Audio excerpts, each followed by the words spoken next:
राजा राम पतित पावन सीताराम, रघुपति राघव राजा राम पतित पावन सीताराम, सीताराम सीताराम, भज प्यारे मन सीताराम, सीताराम सीताराम, भज प्यारे मन सीताराम, रघुपति राघव राजा राम पतित पावन सीताराम, सीताराम सीताराम, भज प्यारे मन सीताराम। सभी भक्त लोग ध्यान से सुनो, हम लोग यही नहीं कर सके आज तक। हर कर्म को करने से पहले राम का ध्यान करके कर्म करें, राम भगवान के निमित्त कर्म करें। अब ये थोड़ी होता है अपने पति के लिए खाना करा रहे हैं, बना रहे हैं, भगवान का ध्यान करें। नौकर के लिए खाना बना रहे हैं, खाना वही है। दोनों में कितना बड़ा अंतर है। ये मैंने अपने पति के लिए बनाया है, ये नौकर के लिए बनाया है।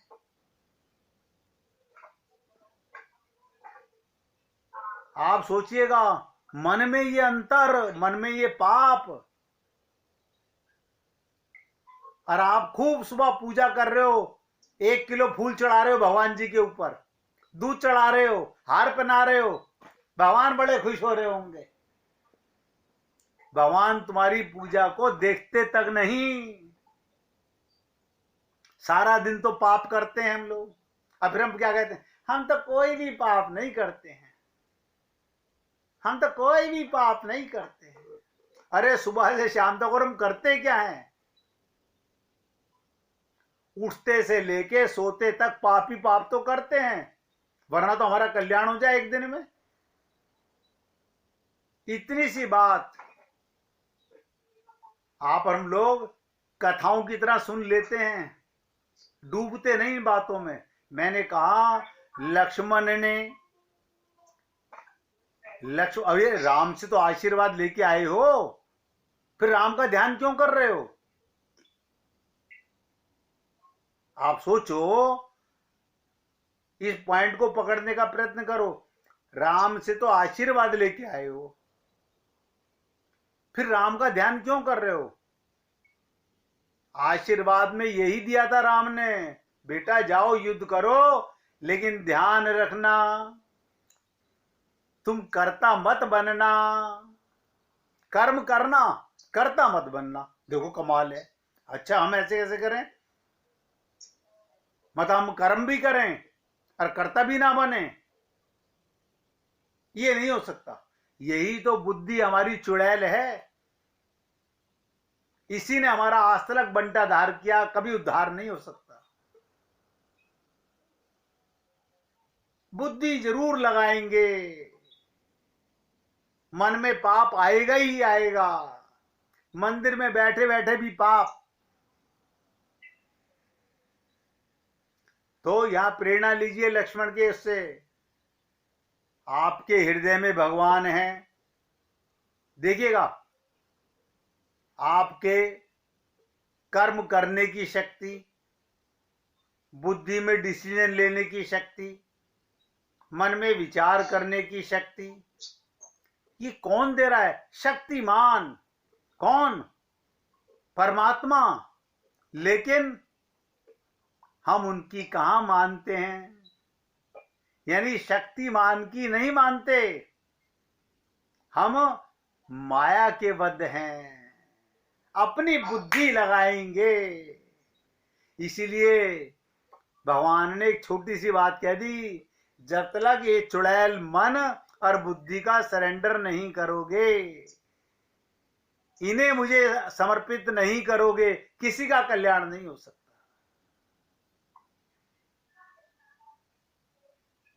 और देखिए, हर जीव कर सकता है, हर जीव कर सकता है, लेकिन करना नहीं चाहता। क्यों? वो सोचता है ऐसे थोड़ी सुन लिया, बस हमने मान लिया, करेंगे थोड़ी हम। हमारा बिगड़ा हुआ मन, बिगड़ी हुई बुद्धि बिगड़े हुए ही काम करेगी।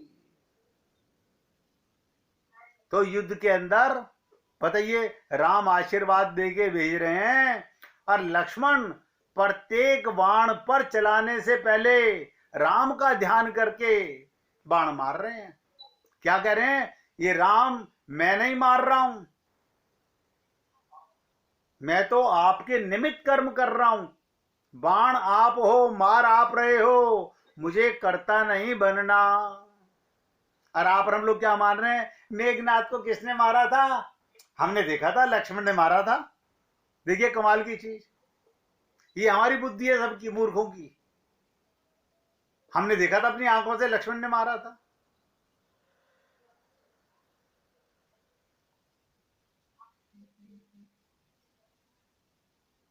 और हंसने लगा। देखते ही देखते एक मेघनाथ का सर कट गया, जमीन पर गिर पड़ा और उसकी मृत्यु हो गई। ये सारी चीजें वहां पर जितने भी देखने वाले थे, सबने देखा। सोचिएगा, सबने देखा, लेकिन किसी की भगवान राम से पूछने की हिम्मत नहीं हुई।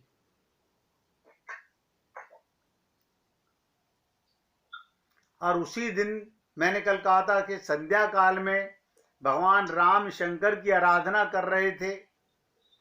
भगवान राम ने लक्ष्मण को सुबह भिक्षा लाने क्यों भेजा?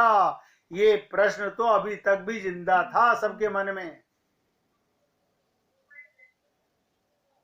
तो हनुमान जी ने कहा, प्रभु अगर आप आज्ञा दें तो एक प्रश्न करूं, अगर आपकी आज्ञा हो तो।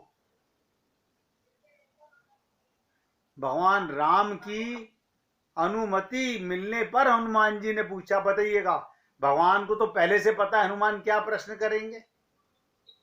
क्यों? जानत है प्रभु सबके मन की।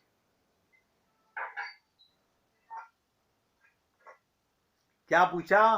प्रभु कुछ नहीं पूछना, बस वो भिक्षा का मर्म बता दीजिए।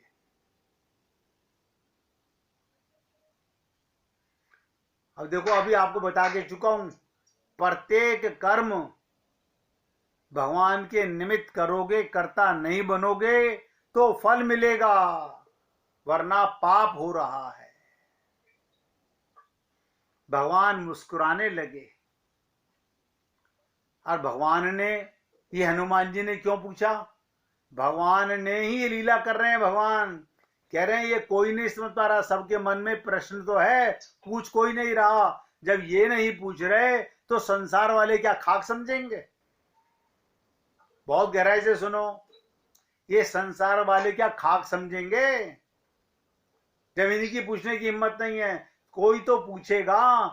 जब मैं इसके मर्म को बताऊंगा तभी तो संसार को समझ आएगा। भगवान मुस्कुराते हुए बोले, मैं लक्ष्मण को जानता हूं। यानी प्रत्येक जीव को जानते हैं भगवान। क्या जानते हैं? सब में क्रोध भरा हुआ है, सबका स्वभाव है क्रोध का, क्योंकि सब अपने आप को मैं मानते हैं। और वो बड़े अच्छे भक्त लोग होते हैं, वो बहुत ही आगे बढ़ने वाले होते हैं, जो ये मानते हैं कि मेरे अंदर अभी क्रोध भरा हुआ है, मेरे क्रोध पर मैं विजय प्राप्त नहीं कर सका हूं। अपने अंदर कमी महसूस करना ये बहुत बड़े त्याग की बात है, ये कम बात नहीं है। वरना लोग नहीं नहीं हम तो बिल्कुल, हमें तो कभी गुस्सा आता ही नहीं है। करते नहीं हो अलग बात है, आता है कि नहीं ये सोचो। बहुत कठिन है अपने आप को ये मानना।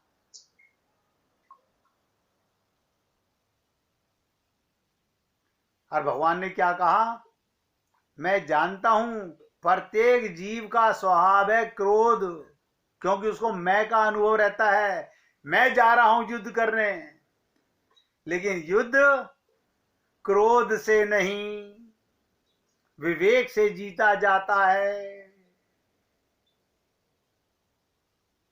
यानी भक्ति क्रोध से नहीं, विवेक से। जीवन के हर क्षेत्र में नोट करो, जीवन के हर क्षेत्र में विजयी वही होता है जो उस समय विशेष पर अपने विवेक को नहीं खोता। भगवान कहते हैं, मैं जानता था मेघनाथ ब्रह्मांड की चिंता नहीं करेगा, वो युद्ध जीतने के लिए हर तरह के दिव्यास्त्र करेगा। इस अमोघ शक्तियों के सामने ताकत नहीं, सिर्फ विनम्रता काम कर सकती है। इसलिए मैंने लक्ष्मण को सुबह झुकना बताया। हमें अच्छा लगता है कि हमारे परिवार के माता पिता, दादा दादी, इन सबों ने यह आचरण सिखाया झुकने का। लेकिन खाली झुकने का मतलब ये नहीं, विनम्र होना, कि उनके सामने सोच के बोलना। विनम्रता का मतलब खाली ये नहीं कि मैं वैसे तो कह रहा हूं पैरी पहना और अंदर नफरत भरे हुए हूं, ये झुकना नहीं होता। इसलिए मैंने लक्ष्मण को सुबह ही झुकना बताया। एक वीर शक्तिशाली व्यक्ति जब भिक्षा मांगेगा तो विनम्रता उसमें स्वयं प्रभावित होगी। क्यों? भिक्षा मांगने के लिए झुकना पड़ता है।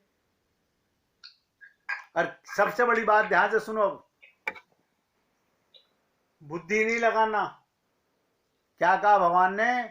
लक्ष्मण ने मेरे नाम से बाण छोड़ा। और आप और हम लोग कहां जा रहे हो? अपने कारखाने जा रहे हैं, अपनी दुकान जा रहे हैं। क्या कर रहे हो? अपना व्यापार कर रहे हैं, अपना परिवार पाल रहे हैं। और हम भक्त भी हैं, अभी अभी मंदिर में होके आ रहे हैं, अपने को भक्त मान रहे हैं। मूर्ख हैं पक्के। कोई भगवान की दुकान नहीं चला रहा। देखो कमाल की बात, कोई भगवान की दुनिया नहीं चल, दुनिया भगवान की ताकत से चल रही है। तेरा शरीर तो तेरी ताकत से चल नहीं सकता। अब आप ध्यान से सुनो, तेरी ताकत से दुकान कैसे चलेगी? खोपड़ी लगाओ, अब लगाओ खोपड़ी अपनी। तेरा शरीर तो तेरी ताकत से चल नहीं रहा, तू तो किसी दूसरे के सहारे चल रहा है। अगर भगवान राम सांस ना दे, भगवान तुम्हें सांस ना दे, तुम्हारे अंदर शक्ति ना दे, तो तुम चल सकते हो? तुम सुन सकते हो? तुम बोल सकते हो ना? लेकिन घमंड कितना है, मैं अपनी दुकान, मैं अपना मकान, मैं अपना ऑफिस। इसीलिए तो हम कामयाब नहीं होते। धन कमाना कामयाबी नहीं है। धन तो वैश्या भी कमा लेती है, धन तो डकैत भी कमा लेते हैं, धन तो राक्षस लोग भी कमा लेते हैं। धनवंता सोई जानिए, जा पे राम नाम धन होए। इसलिए माता पिता पहले झुकना सिखाते हैं, लेकिन झुकने का ये भाव कैसे बताएं कि प्रत्येक कर्म भगवान के निमित्त करो, तुम कर्ता मत बनो। भजन तो गा रहे हैं, करते हो तुम कन्हैया मेरा नाम हो रहा है। और अंदर मैंने कैसा भजन गाया बताओ? गा तुम रहे हो, वहां पर भी मैं जरूर आएगी। पूरी बारीकी से समझने का प्रयत्न कीजिएगा। भगवान ने विनम्रता सिखाई, जो आप हम लोगों में कितनी है आप अपने आप में देख सकते हैं। और क्या कहा, लक्ष्मण ने मेरे नाम से बाण छोड़ा। आप और हम लोग सोच के देखिए, राम की दुकान, राम का काम, राम का व्यापार, ना ना, क्या बात कर रहे हो आप, हम तो अपना बाहर नाम लगा देते हैं, फलाने लाला जी, हमारे पिताजी का नाम, हमारे दादाजी का नाम। अहंकार देखो कितना है, बड़े खुश हो रहे हैं और अपने आप में बहुत बड़े भक्त बन रहे हैं। यदि मेघनाथ उस बाण के सामने विनम्रता दिखाता, देखो कितनी बड़ी बात कही भगवान ने, जब मेरे नाम से बाण छोड़ा तो मार कौन रहा हूं मैं, नोट करो इस बात को, लक्ष्मण नहीं मार रहा। भगवान ने कहा जब लक्ष्मण ने बाण छोड़ा मेरे नाम से तो मारने वाला कौन था, मैं मार रहा था। और उस समय अगर मेघनाथ विनम्र हो जाता तो मेरा बाण उसे मार नहीं सकता था। आशा करता हूं आप भक्त लोग विनम्रता से, एकाग्रता से सुन भी रहे होंगे और समझने का प्रयत्न भी कर रहे होंगे, लेकिन इसकी शिक्षा क्या है, हमें इससे क्या ग्रहण करना चाहिए, क्या समझना चाहिए, वो गहराई से सुनिएगा। केवल हम महानता की दीवार तोड़कर स्वयं को विनम्र तुच्छ प्राणी के रूप में प्रस्तुत करते हैं और अपनी व्यवहार संबंधी जटिलताओं और अहंकार को वश में कर लेते हैं, तभी जीवन वास्तव में आनंदमय बनता है। जो व्यक्ति अपने को शून्य समझता है, ना कोई क्रोध है ना कोई अहंकार है। किस बात का अहंकार, सांस लेने तक की तो मेरे में ताकत नहीं है, ये तो उसकी कृपा से आ रहा है। आप बताइए, मेरे सामने बढ़िया से बढ़िया पकवान रखे हैं, अभी मेरा हाथ उठा करके मुंह तक ला रहा है, अब भगवान अपना ताकत खींच लें, खा सकते हो? इतनी तो ताकत नहीं है हमारे अंदर अपनेपन की, लेकिन मैं फिर भी नहीं मर रहा है। मूल कारण बता रहा हूं, हम सब लोगों का सबसे बड़ा पाप ही मैं है। राम सुखदास जी पूरा जीवन ये समझाते रहे, ये मैं ही दुख का कारण है, मैं ही बंधन का कारण है, और जीव की मैं नहीं मरती, ये मैं ही क्रोधी है, मैं ही अहंकारी है। ये मैं का मिट जाना ही सबसे बड़ा परोपकार है। अपने व्यवहार संबंधी जटिलताओं और अहंकार को बस में कर ले, तभी जीवन वास्तव में आनंददायक बनता है। अहंकार को बहलाकर हम समर्पण की कला में, अपने अंदर किस बात का अहंकार कर रहे हो? आप सोचो, क्या तुम सुंदरता में उर्वशी हो? क्या तुम कामदेव हो? क्या तुम ताकत के अंदर भीम हो? क्या तुम धनवान कुबेर हो? ना ना, ये तो कुछ भी नहीं है। हम फटीचर हाल है, सांस लेने तक का तो अपने अंदर औकात नहीं है कि अगला सांस आएगा कि नहीं आएगा। इसलिए जब दूसरे के रहमो करम पर हैं तो समर्पण तो कम से कम कर दो।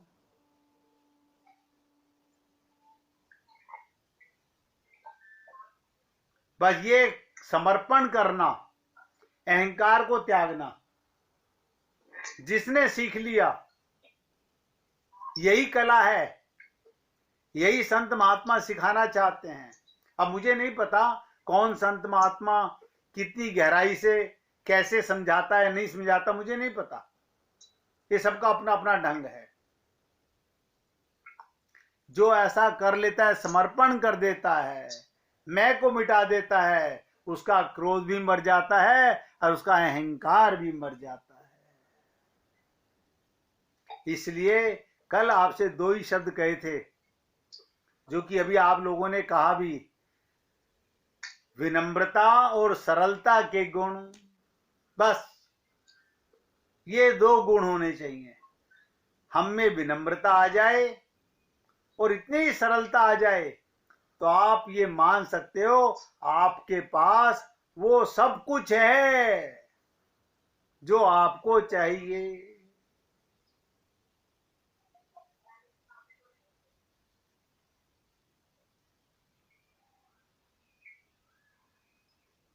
बस इतनी सी बात है।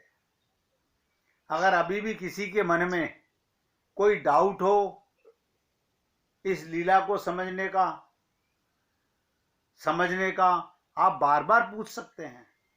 मुझे कल लगा तो मैंने सोचा कि आपसे दोबारा पूछूं और इसको दोबारा एक्सप्लेन करूं। क्यों कि गाड़ी तो यहां रुकी हुई है, आगे दौड़ने से क्या होगा?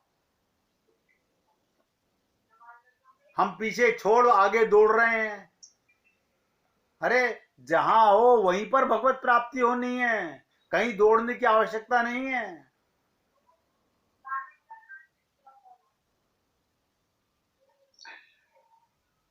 इसलिए आपसे निवेदन करता हूं, अपनी मैं को हटाओ। भगवान था, भगवान ही है, ये मैं ही अहंकार है, मैं ही अज्ञान है। ये कैसे मिटेगा? जब आप अपने आप को भगवान को समर्पित कर दोगे। वो कैसे समर्पित करेंगे? गाइएगा, दीन बंधु दीनानाथ मेरी